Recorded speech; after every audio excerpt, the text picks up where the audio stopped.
Pues hola, buenas noches amigos del cine y el misterio y bienvenidos una noche más a las Crónicas de Pablo y esta vez a una serie express.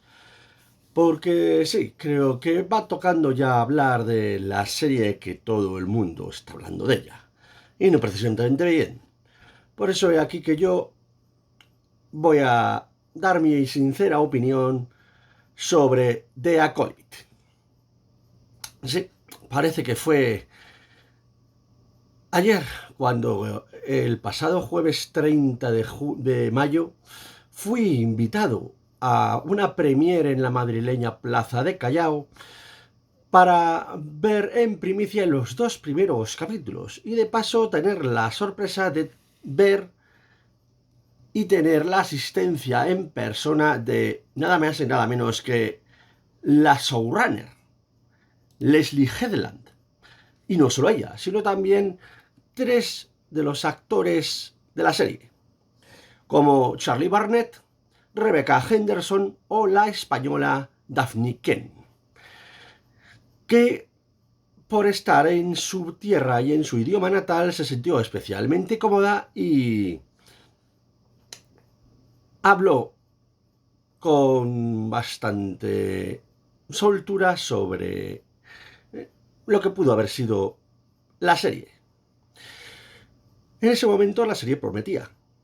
Se trataba de abordar un periodo de la cronología de Star Wars que nunca se había tratado, como es el periodo de la Alta República, 100 años antes de los acontecimientos del episodio 1, La amenaza fantasma, que por cierto este año cumple los 25 años de su estreno, que se estrenó en 1999.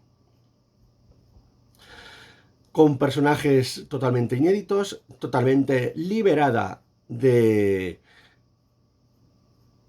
ese peso específico o la presión de que se tenga en plantel personajes tan queridos y con un bagaje y un lore concreto en lo que es la trayectoria de la franquicia de Star Wars, como ya les pasó a las series como Boba Fett o Obi-Wan Kenobi, que pasaron con más pena que gloria, dado que no supo transmitir o llegar a satisfacer las exigencias del fandom. Y planteaba en estos dos primeros capítulos una premisa y un género que no se había tocado hasta ahora, como es el del thriller. Y vemos cómo se empezaba una especie de investigación policíaca para saber quién está detrás de unos turbios asesinatos de Jedis. La verdad es que la serie prometía y, oye, pintaba bien. O eso es lo que daba la sensación. Y es lo que dejé reflejado en la reseña y la preview que hice también en el canal, aprovechando esa primicia que os traía. ¿Que no la has visto? Pues, ¿qué estás esperando, tío? O tía. Está más o menos hace dos o tres meses para atrás, cuando se pudo liberar la información, y ahí hacemos, pues eso, esas primeras impresiones y posibles enlaces a lo que podría traernos la serie. Pues bien, hoy, cuando ya se ha cubierto los 8 capítulos de los que está compuesta la serie, ya se puede decir con claridad y con todo lujo de conocimiento y de detalles, que para eso me he marcado un maratón de verme los 8 capítulos seguidos para traeros en la crónica, que esas expectativas no han sido del todo cubiertas. Es tan horrible, tan mala y tan catastrófica como dicen la gran mayoría de youtubers y críticos. Para mí no. ¿Decepciona? Pues en algunos aspectos sí, en otros no. En este vídeo podréis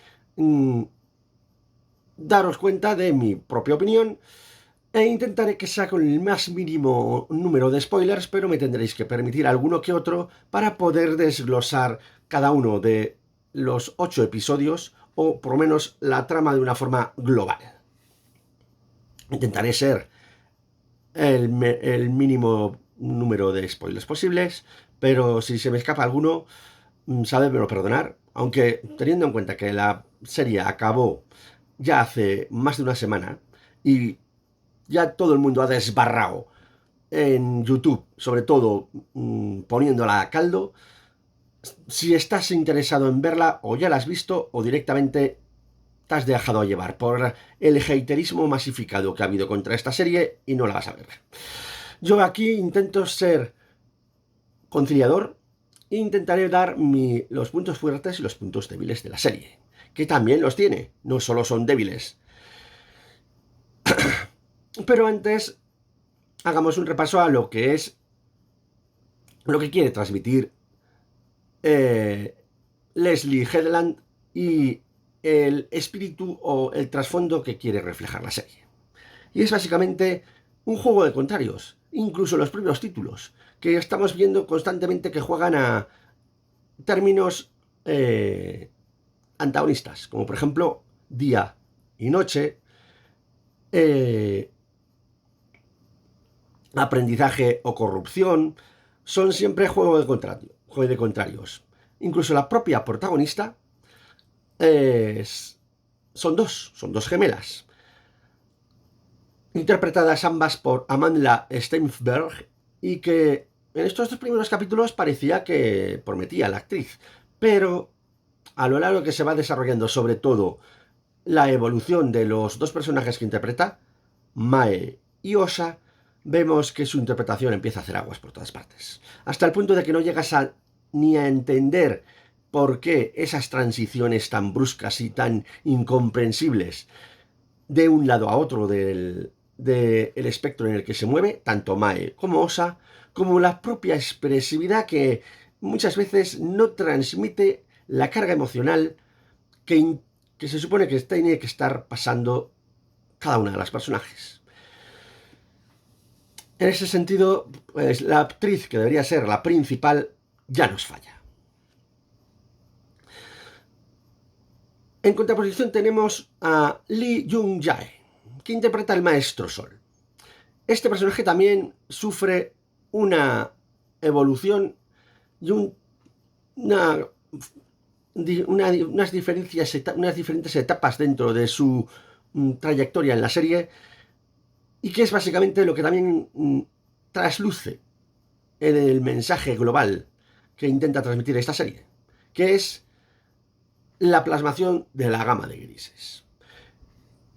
Es decir, ni los buenos son tan buenos, ni los malos son tan malos, que es básicamente la tónica que nos está intentando inculcar Disney ya de un tiempo a esta parte, con sus productos tanto de animación como de superhéroes, como ahora mismo también vemos en Star Wars.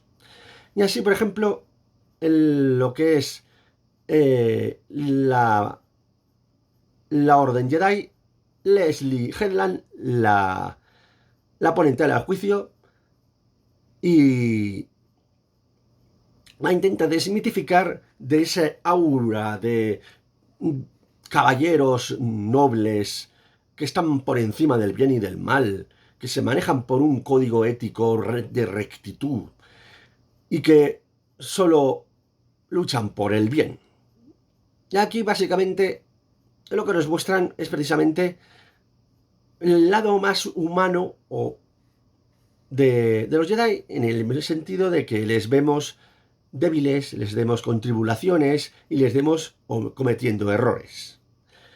Y básicamente el inicio de la trama es precisamente un estrepitoso error que cometen 4 Jedi. El mencionado Maestro Sol, Indara, interpretada por Carrie-Anne Moss, su padawan Torvin, interpretado por Dean Charles Chapman, y el Wookiee Jedi Kalnaka, interpretado por Jonas Sultamo, que por su altura es también el elegido por Disney para interpretar también a Chewbacca en su trilogía de secuelas e incluso en la película que hicieron de Han Solo. las consecuencias que este error del pasado supondría a estas dos gemelas interpretadas por Amanda Stenberg. Y luego aparece también un personaje siniestro, por supuesto, un antagonista, un Sith, que no tiene nombre. La gente en YouTube, de una forma un poco sarcástica, le llaman Dark Sonrisas por un casco que tiene con una extraña parte inferior que intenta dibujar una siniestra sonrisa, pero que en principio se nos mantiene el anonimato, aunque no durará mucho este aspecto, pero ya que en la Premiere es mucho a lo que se estuvo especulando, quién podría ser es la identidad de este Sith o este Jedi caído en el lado oscuro de la fuerza, es una de las cosas que no os voy a revelar. Y luego también tenemos el concepto de las brujas. Las brujas, empezando por la Madre Anisella, que es la artífice de que estas dos gemelas nazcan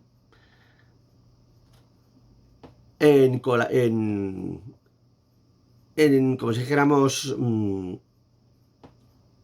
en colaboración con la madre Coril, interpretada por Margarita Levieva, y que por cierto es de la raza misma de Darth Maul, pero en vez de con la piel roja la tiene la piel blanca.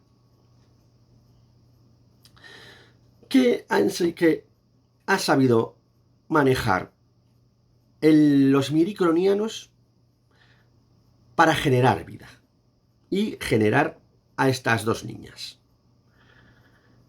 Y eso es lo que en un principio, que de forma casual se dan cuenta estos 4 Jedi que llegan a su planeta y cometen esta terrible equivocación, que tampoco revelaré, aunque hay que decir que eso es una de las cosas que más flojea la serie, porque nos muestran ese flashback de lo que ocurrió 18 años antes en 2 episodios, mostrándonos prácticamente lo mismo en lo que parece un episodio y su versión extendida.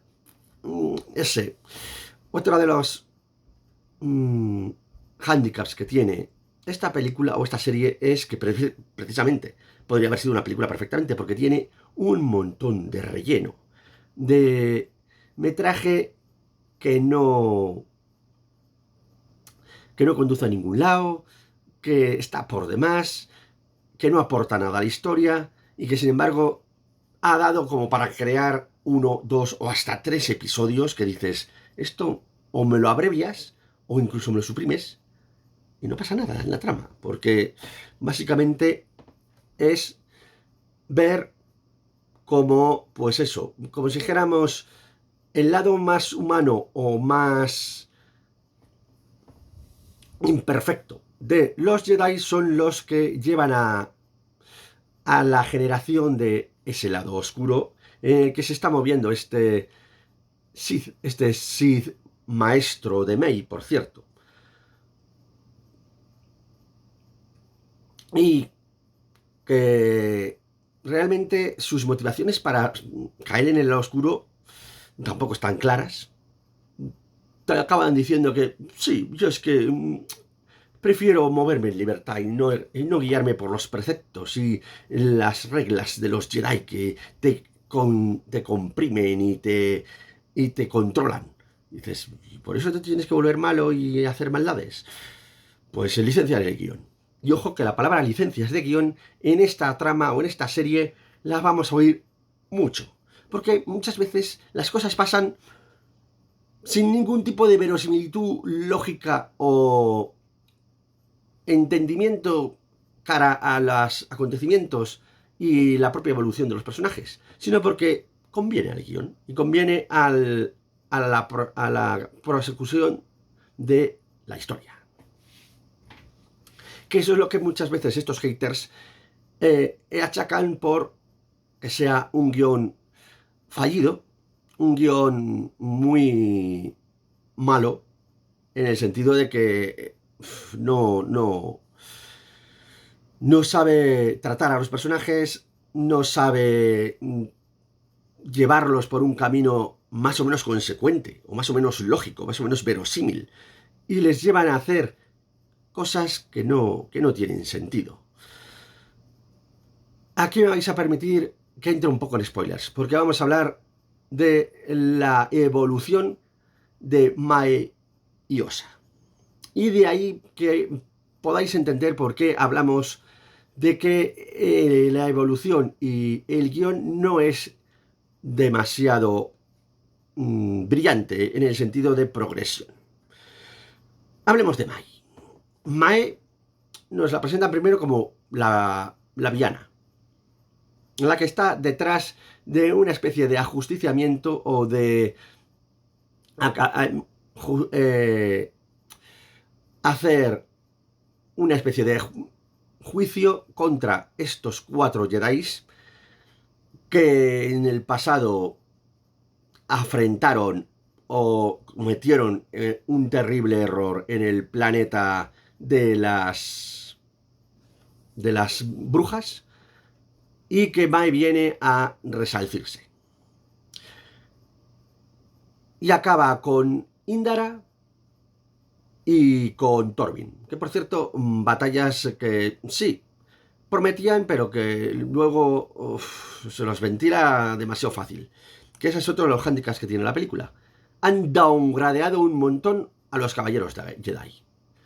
Y sobre todo a este Lord Sith le han upgradeado también demasiado. Porque vemos que el tío se despacha a los Jedi como si fueran niños pequeños. Dices, pero vamos a ver, que te estás enfrentando contra caballeros Jedi, con su entrenamiento, con su disciplina, con su preparación.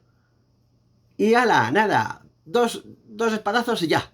Dices, por favor, dale un poco más de dignidad a la Orden Jedi, señorita Headland. En ese sentido, por ejemplo, el tratamiento tan ninguneante o tan decepcionante que le da a los Jedi decepciona.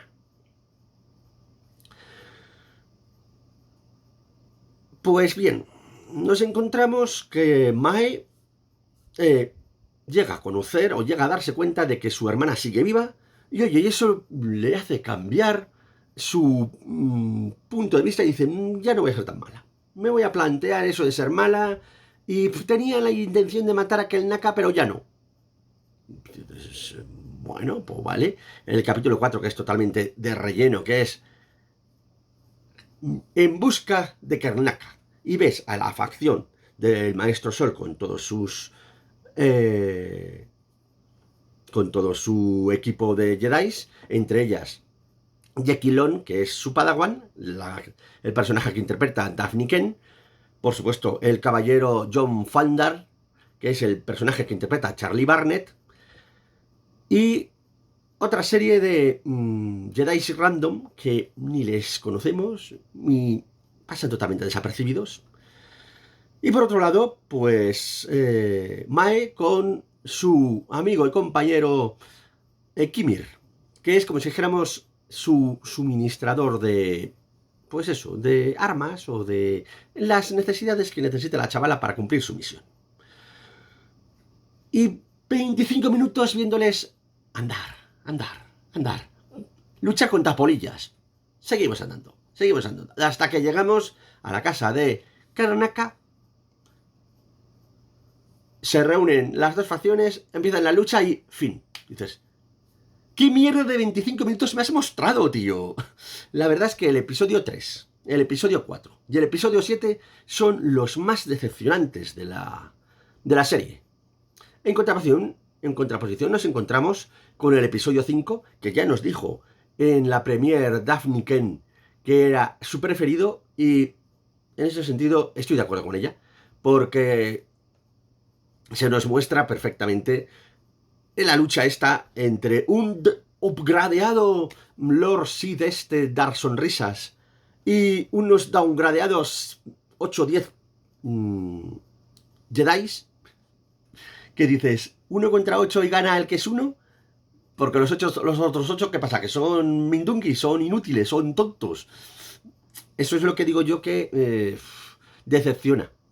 El nivel de torpeza o de estupidez que le dan a los Jedi.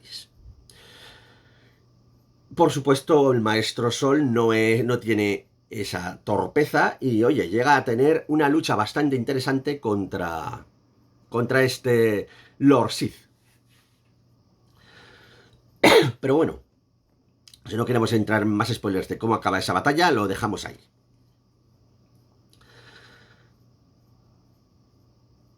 Tenemos entonces que seguimos analizando la evolución de Mae. En esa contienda decide hacerse un intercambio con su hermana. ¿Por qué? Pues se quiere atisbar que es para poderse acercar más al Maestro Sol y poderle asesinar. Pero tampoco tiene mucho sentido porque dices, pero si querías perdonar la vida a aquel Naka. Y ahora de repente vuelves a la esencia de querer seguir matando a los Jedi que afrentaron el pasado de tu clan de brujas. Ahí vemos esa fluctuación que no acaba mucho de encajar. No es que no acaba la cosa. Porque la vemos que sí, empieza a atisbar su lado bueno en contraposición al de Osa. El de Osa desde el principio, desde que son niñas, en el flashback del episodio 3, le vemos que tenía mucha intención en convertirse en Jedi. Y considera que los Jedi son buenos frente a la imagen que tenía su hermana, Mai, que ella de niña pensaba que los Jedi son una estafa y son malvados.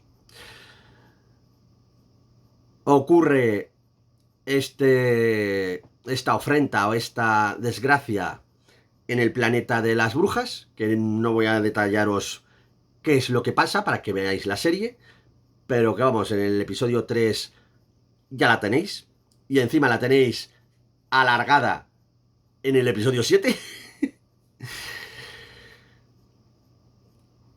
Y es el Maestro Sol el que la salva y la acoge como Padawan.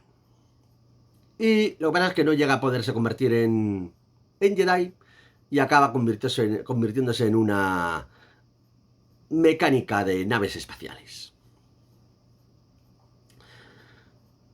Y es curioso porque la evolución de Osa es totalmente la contraria. Del apartado luminoso se supone que de repente acabará cayendo en el lado oscuro. ¿Por qué? Ya fuera de que no sea o que no sea spoilers, sus razones son bastante incomprensibles. Porque, vamos a ver, no puedes llegar a perdonar la afrenta que cometió el Maestro Sol y que te la ocultara. Y por eso es tu motivo por el que caes en el lado oscuro. Pero te vas con este Lord Sith que le has visto asesinar a amigos tuyos. ¿Dónde está ahí la lógica? Es que no tiene sentido. Por eso ese trasiego de la luz a la oscuridad de Osa se me antoja un poco forzado y no me acaba de convencer. Sin embargo, el trasiego del lado oscuro hacia el lado luminoso de Mai tampoco chirría tanto porque no es exactamente que se vuelva Jedi, porque se mantiene en una especie de esa banda gris en el que nos intentan todo el rato mostrar de que las personas no son ni buenas ni malas. De hecho, hablemos también de la evolución del Maestro Sol. El Maestro Sol, en estos 2 primeros capítulos, se nos mostraba como una suerte de reinvención de Qui-Gon Jinn. Un maestro recto, sobrio, equilibrado, seguidor de la fuerza, seguidor de los preceptos Jedi, totalmente fiel a la doctrina Jedi, sabio y que intenta enseñar y seguir las pautas nobles que tienen los Jedi. Pero a medida de que nos vamos enterando de qué es lo que pasó en el pasado y qué es ese trauma que se acarrea, o ese lado oscuro que llevan arrastrando desde ese conflicto que pasó en el planeta de las brujas, vemos que ese lado tan luminoso y recto del Maestro Sol no es tal. O sí, porque es que no quiero entrar en el detalle de qué es lo que pasó en el planeta de las brujas. Pero es que realmente, si cuando lo veáis y lo analicéis fríamente, los motivos del Maestro Sol tampoco son tan reprobables. De decir, pues es que me he vuelto malo y me he vuelto loco y me he dedicado aquí a hacer barbaridades. Tampoco, porque sus actos están motivados por una serie de acontecimientos que en cualquier persona a lo mejor habría actuado de la misma forma. Sí que es verdad que al Maestro Sol se le pinta como obsesionado por tener una Padawan y ve en Osa a esa Padawan. Y eso es lo que también le nubla un poco la mente. Y de ahí que a lo mejor se plante lo que también es otro de los mensajes que quiere transmitir Leslie Headland. Que sí, muy bien, los Jedi podrían manejar perfectamente a la fuerza, pero no son capaces de manejar las emociones y los sentimientos. Que eso es lo que le pasa al Maestro Sol, por ejemplo. Y que muchas veces esos sentimientos son una ola de emociones y de actitudes que explotan en un momento dado con unas circunstancias concretas y que a lo mejor te llevan a hacer alguna cosa imperdonable y que al final tendrás tú que lidiar con las consecuencias de esas acciones. Que es un poco lo que nos transmite la saga, sobre todo con el peso específico del Maestro Sol. Porque las otras tres Jedi, Indara, Kelnaka y Torvin, realmente pues, tampoco hacen gran cosa o algo tan reprobable como que para que merezcan la muerte. Sobre todo Kelnaka, que es que el pobre no hace prácticamente nada. Eh, y, y Indara y Torvin, pues menos. Intentan, pues eso, actuar según se van procediendo las circunstancias.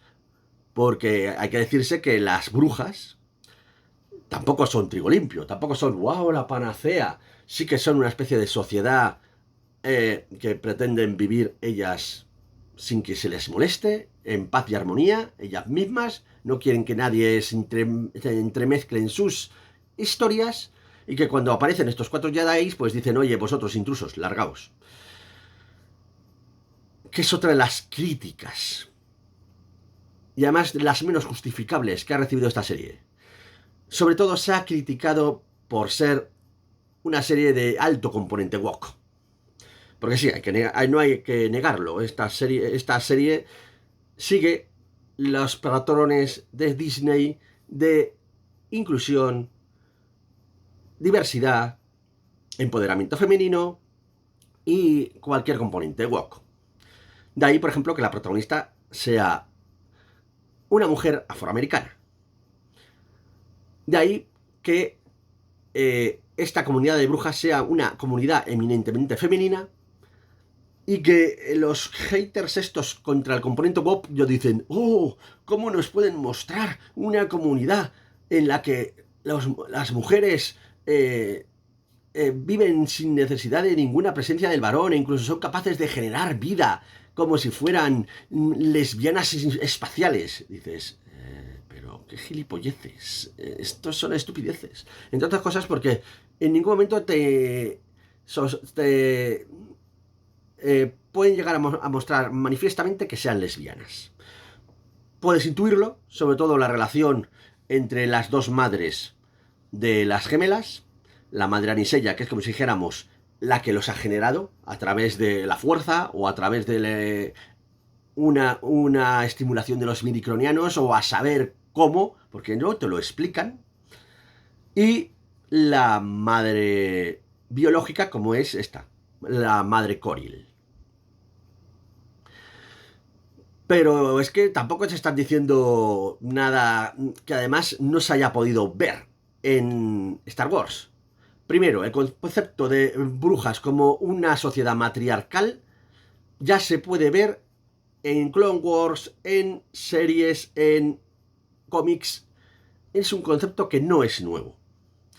Segundo, Anakin también fue concebido así por la fuerza sin la participación de un hombre. ¿Qué pasa? Que es que también la madre de Anakin también es una lesbiana de componente woke.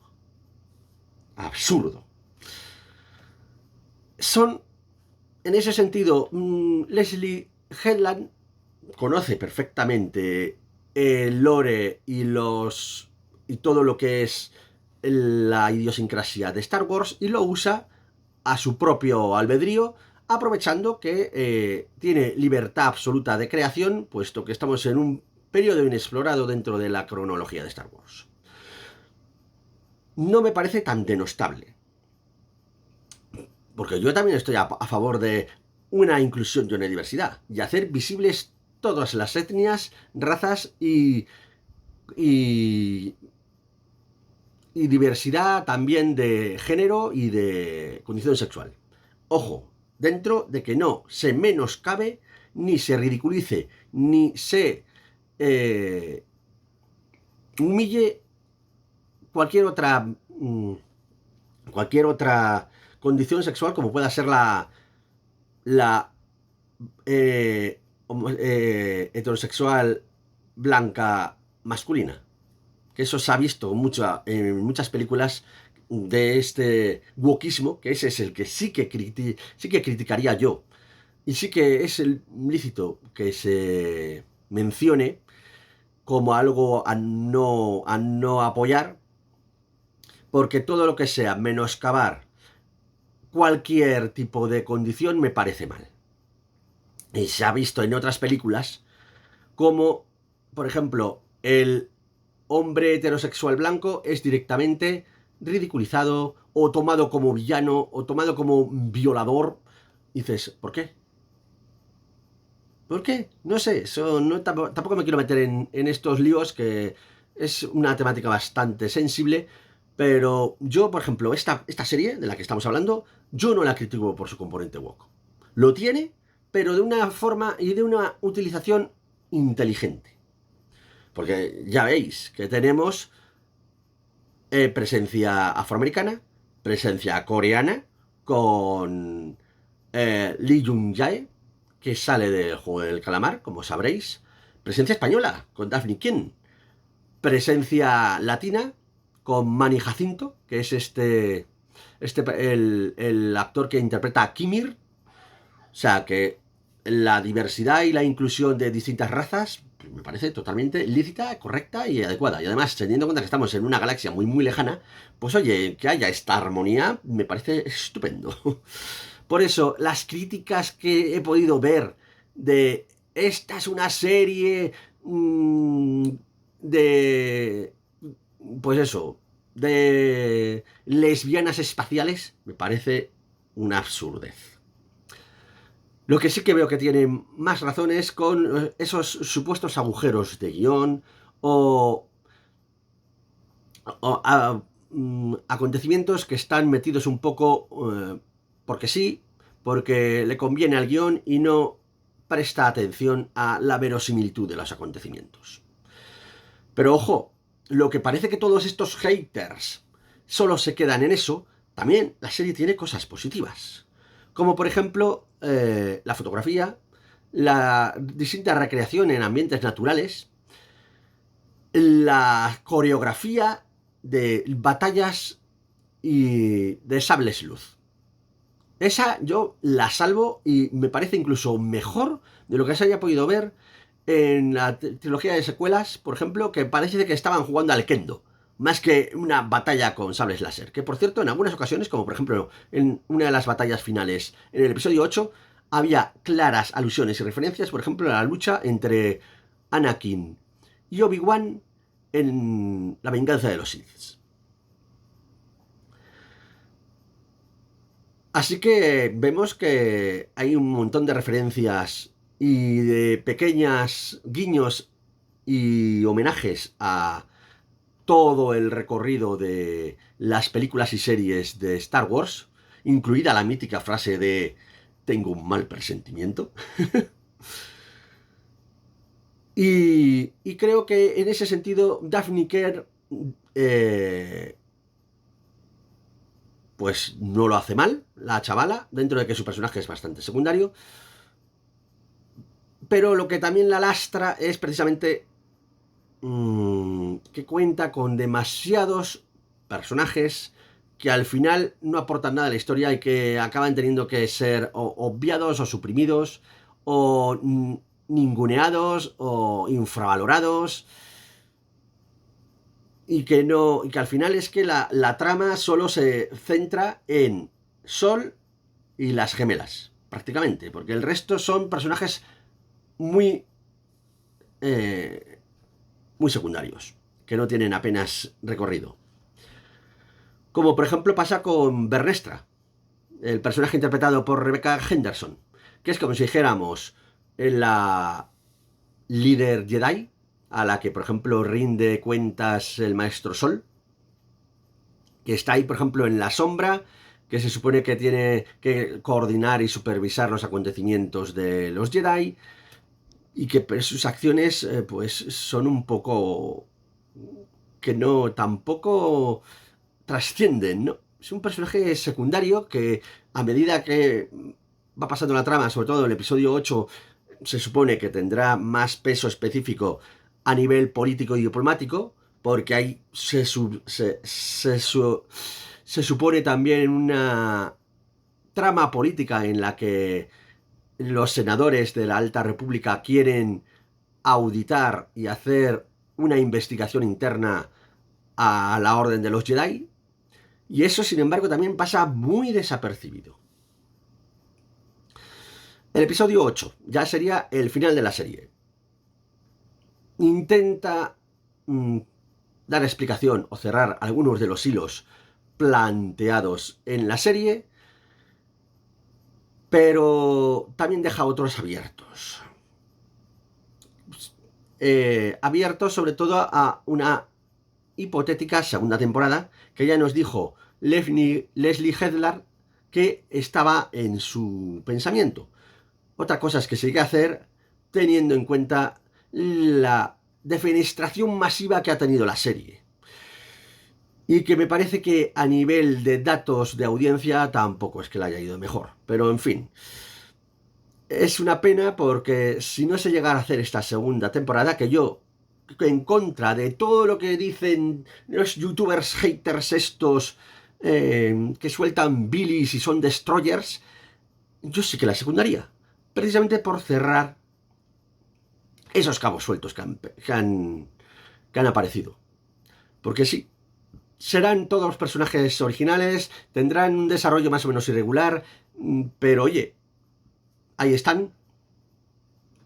Y aparecen un par de cameos que merecerían la pena desarrollarse. Y que estos sí que os los voy a decir, porque seguro que ya los habréis visto o oído en distintas otras medios, y son Dark Plagueis, que ese habría estado muy bien que hubiera tenido un mayor desarrollo, y sale de una forma un poco patética y ridícula, por cierto. Me parece la vieja del visillo saliendo ahí. ¡Ah, estoy aquí! Y parece un poco patético, pero parece que está ahí. Y a lo mejor es el maestro de este Lord Sith que a la vez se convierte en el maestro del acólito, o en este caso alcohólita. Pues eso se podría desarrollar en la segunda temporada. Como igual se podría desarrollar esa auditoría de la Alta República y sus fricciones entre la Orden Jedi y la República, o en los devenires que le pasarán a May, porque May, dejo un poco en el aire para que veáis la serie, acaba en una especie de ese limbo gris y no sabemos cómo acabará. Se podría también desarrollar el pasado de este Sith oscuro, y quién sabe si en el futuro también desarrollar más el devenir de los acontecimientos con Darth Players y quién sabe si también pueda salir un joven Palpatine.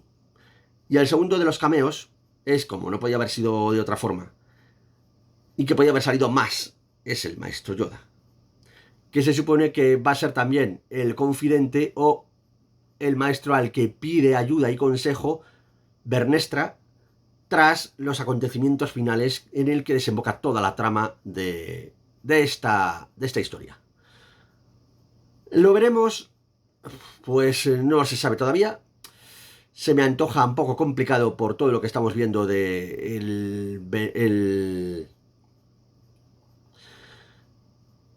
el haterismo masivo que está recibiendo la serie. Y tendría que cambiar mucho la dirección o los planteamientos para una segunda temporada con una mayor fiabilidad y verosimilitud del guión y que no vaya a estos trompicones de saltos de la verosimilitud en pos de la trama. Las interpretaciones, ya hemos dicho que Amanda Stenberg empieza bien pero decae, su interpretación empieza a ser plana, poco expresiva y sobre todo teniendo en cuenta que interpreta dos papeles diferentes con dos ópticas totalmente opuestas, su interpretación es prácticamente igual. No llegas a entenderlas. Las tribulaciones o las disquisitudes que se maneja tanto Osha como Mae. En ese sentido, Stenberg decepciona. No así el Maestro Sol. Lee Jung-jae yo creo que hace bien su papel.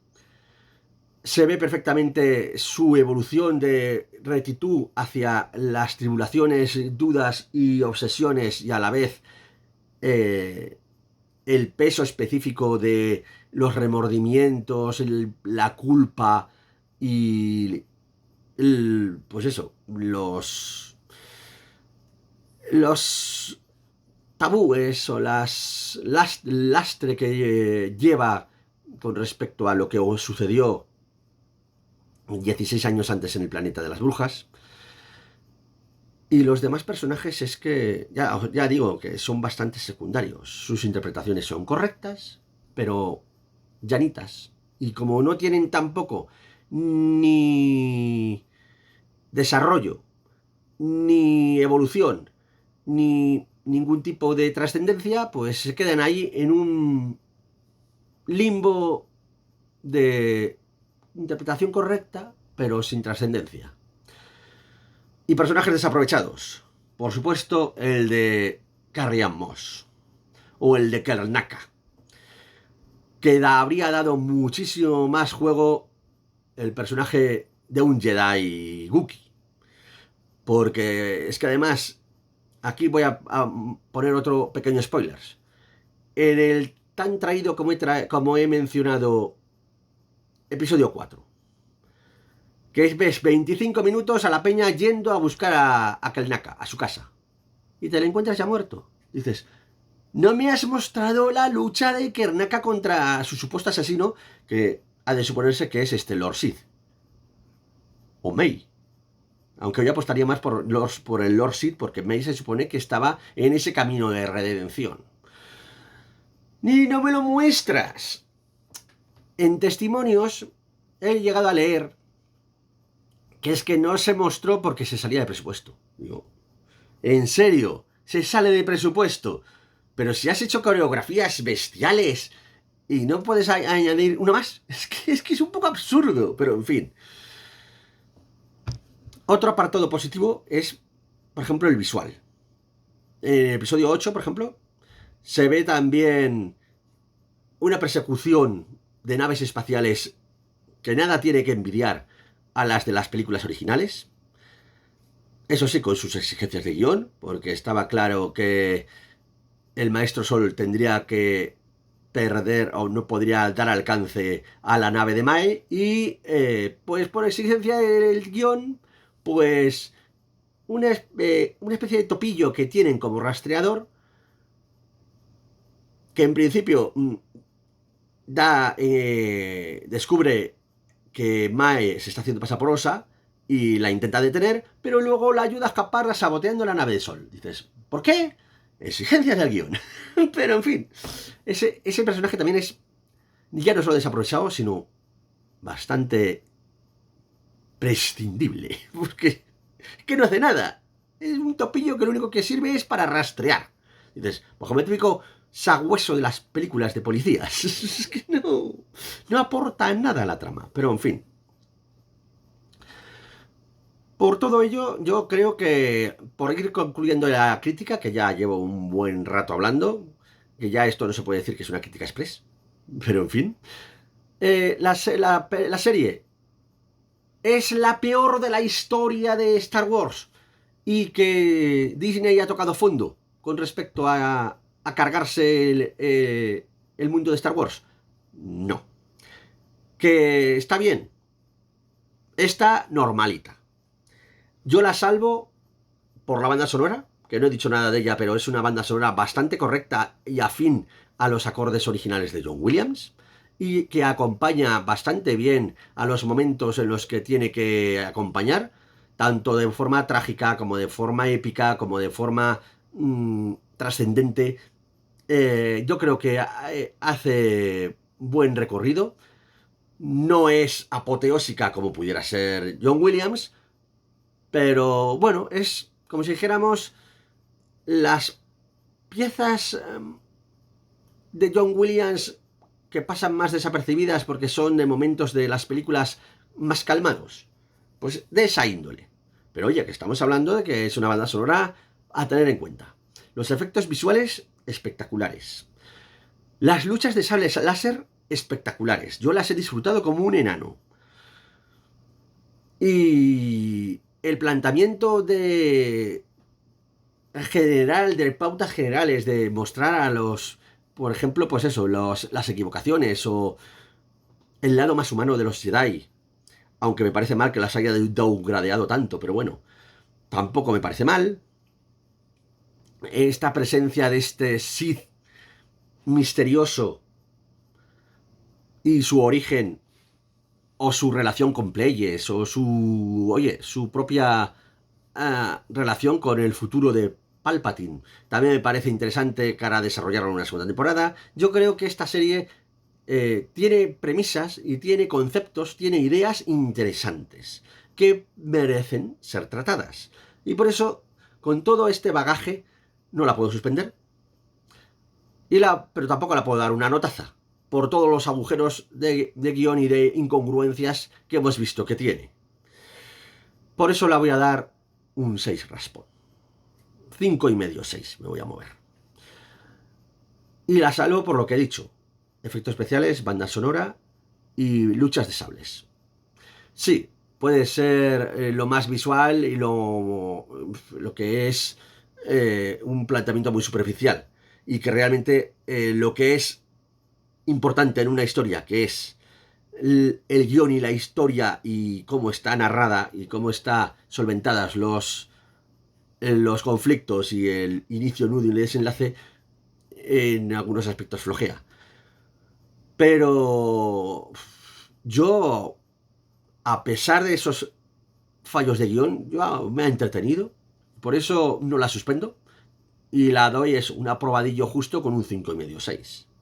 Así que déjame tú en comentarios qué te ha parecido. Si estás en la onda de los haters estos que dicen que es la peor mierda que ha hecho Disney sobre Star Wars. O es una serie de brujas lesbianas que empoderadas. O todas estas mierdas que se han vertido sobre la serie. Pues si estás tú en esa línea, pues coméntamelo también tú y lo debatimos. Que mientras se haga con respeto y educación, yo estoy encantado de mostrar un sano diálogo al respecto. Por supuesto, lo que siempre decimos los youtubers, si no estás suscrito, ¿a qué esperas para hacerlo? Que aquí intento crear contenido variado, didáctico, interesante y que pueda crear comunidad, que oye, ya somos 420 amigos del cine del misterio, o sea que si tú estás entre uno de ellos, te doy expresamente las gracias por el apoyo al canal, y si tú no lo estás, ¿a qué esperas? Y sé uno más. Que aquí serás siempre bienvenido y juntos hacemos que este canal crezca. Dale un buen like al vídeo, difunde entre tus amigos, familiares y entorno, y nada, hagamos que mi contenido llegue al mayor número posible de espectadores. Así que nada más, después de este análisis que a lo mejor estoy detrás de hacer más adelante un debate con colaboradores del canal que algunos ya les conocéis, en el que podamos profundizar mucho más todos estos conceptos que he atisbado en esta crónica, me despido, como decimos en el canal. Sed buenos, no hagáis nada de lo que yo no hiciera. Y recordad, hay muchas crónicas, pero no son las crónicas de Pablo. Y que la fuerza os acompañe. Y no seáis demasiado duros o haters con esta serie, que tampoco es tan mala. Hasta pronto.